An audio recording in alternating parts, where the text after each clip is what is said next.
Phantasy Star Online 2 came out this week, and I've played a great amount of it the first couple of days. There's a lot that has changed since the vanilla PSO 2, so should new players pick this up? Should lapsed PSO fans come back? I'll explain everything I can to you as concise as possible. So here's the story in a nutshell. You're an alien from another planet. You meet two friends who live in a village. Some monsters destroy the village and kidnap their father. You recluse to Central City, which is your lobby, where you then do tasks, grow stronger as a warrior, and learn more about the monsters that are invading the island. These tasks involve leaving the city to go explore around it. Not the best story, and certainly there will be moments where you can't help but shudder at some of the blatant contradictions. Such as, oh, we've encountered a humongous threat, but first, let's relax and enjoy ourselves in the city. This was pretty much how this was in vanilla PSO 2 as well. There will be a humanitarian crisis that turns everything in the lobby red, yet you can still play around in the casino and other fun and games as it takes place. I guess the plot isn't really something to think too hard about, considering Phantasy Star Online has heavily been about online multiplayer. So how does the game play? I'll just say this. It's a Breath of the Wild clone. The producer of this game played Zelda 4 years ago and took heavy inspiration from it. There's an open world map, you can scale large cliffs, you can glide in the air, you can come across shrines with challenges, you can look for hidden collectibles, you can hunt and cook, etc. Even the world map looks very similar to the design from Breath of the Wild. Now, this isn't the first game to rip off Breath of the Wild, especially the first free game to do so. Elements of PSO 2's combat system, however, have been retained, so if you are familiar with the previous version, you can pretty much use the same controls to attack, use abilities, and heal. Returning players might find the tutorial to be frustrating, especially since they just want to know if they can access vanilla PSO 2 again and how. But I found it useful for how to perform tasks and how the glowing towers work. Not only do you need them to teleport to different regions of the world map, but you can also use one to play the vanilla PSO 2. There are fewer weapons and classes than before, however. They got rid of my primary weapon, which is the jet boots. On one hand, I'm frustrated since it's practically the only weapon where you perform high-flying kicks.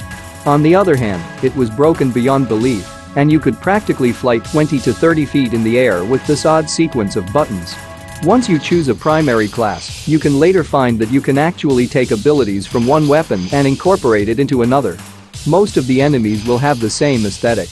They are black or gray with blue limbs, and after taking damage, they will turn red. These are known as dolls, and they are the intergalactic monsters that you fight throughout the game. There are also a bunch of domestic beasts to fight, but the majority of your tasks involve the blue creatures. Once you beat an enemy, a red X appears on the screen, followed by when disintegrating a light blue glow. The attack sounds are very satisfying. Character creation is the same as the base PSO 2 with some enhancements. You can choose between a man, woman, robot, and girl robot appearance and alter the body to your liking.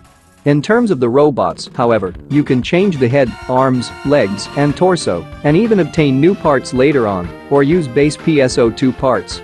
If you have a human character, you can also give him or her a robot head or hairstyle. The new customization options are rather hit and miss. The good news is you can now take pre-existing accessories and apply them to other parts of the body. So for example, this was a belly button ring in vanilla PSO 2. However, if you want it as part of a necklace on your character, you can do that. So that at least is pretty cool.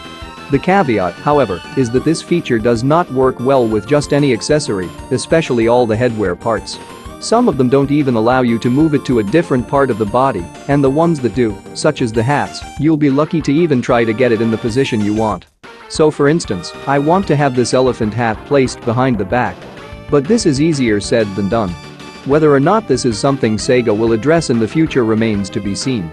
The characters definitely got visual upgrades, and those carry over into the base PSO 2 game. Albeit, you might find some glitches when going back to the base game. As far as the visuals go, PSO 2 NGS is a lot more beautiful compared to base PSO 2. Considering PSO 2 was around since the late PS3 era, that really isn't saying much. But with the open world aesthetic, there's a lot more to really gush at compared to the smaller, linear stages from the base game. Even if you played Breath of the Wild before and found it to be more enjoyable overall, you can still be drawn in to explore the map and see what you can find in it. But of course, when you start out, the map isn't that big. More regions of the map will be unlocked once you complete parts of the story or through future updates, but don't expect too huge of a world to explore. The music is quite good, but it is also repetitive. The music can change on a whim without any proper transition. This is if you cross into a new area, encounter enemies, or an urgent event occurs on the map. You can't really become immersed into the game in this regard, but I hope they are simply in the works of trying to fix this music problem. The problems don't just end with music, however. There are still problems in the sound department. Sounds that you might expect to hear are just missing. Like this huge waterfall. No sound.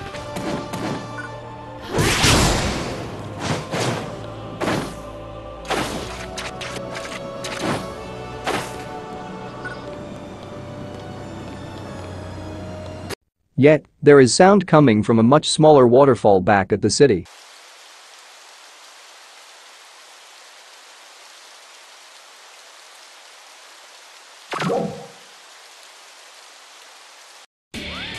Lag is also a big issue, as of now with this game. At times, you can arrive to a battle, and all the life forms will be standing still for a god 20 to 30 seconds. You can attack them, but nothing happens. Lag can also be abundant when you are attacking enemies, opening crates, and picking up items. Now, of course, this is an online game, so lag is always expected. But I would have figured this would have been taken care of considering this game had had quite the long history. If you like Breath of the Wild, I strongly consider this game, especially when it's free. An open-world game, where you can run fast, create your own character, use one of various weapons to attack enemies, and even go on quests with friends, is certainly something to consider if you feel that is lacking in a similar game. You can download it right now on Xbox One, Steam, or the Epic Games Store. It's also available on the Switch in Japan, but of course, it's a cloud version. If you weren't a player of the base PSO 2, you might feel discouraged from the start, considering that older players can use their outfits just fine, whereas the new players no longer are able to get those same customization items, and there were quite a lot of them. You can buy parts from other players, the problem is you cannot use Meseta from the new game and use it in the old one. You have to earn the Meseta in the old game, and certain parts are going as high as hundreds of millions of Meseta due to the sheer rarity. You can alternatively buy scratch tickets with real money and get new parts that way, and what's more, these items are even rarer than the ones you can buy from other players. If you come across an item that you really want, though, it doesn't hurt to try getting it, whether you need to farm Meseta or other means. As this game is less than a week old, the NGS game itself doesn't offer much in terms of customization, but that will greatly expand in the coming months and years. Even so, being able to create an online MMO with large maps is huge. Having it so that you can switch back and forth between the two games and still retain all your character's stuff is huge. So Sega certainly was able to pull off a very Herculean task. Unbelievable work by them for a freemium game. Yet even if you're not eager to play this every day, it's worth checking out every once in a while to see what more you can do and obtain.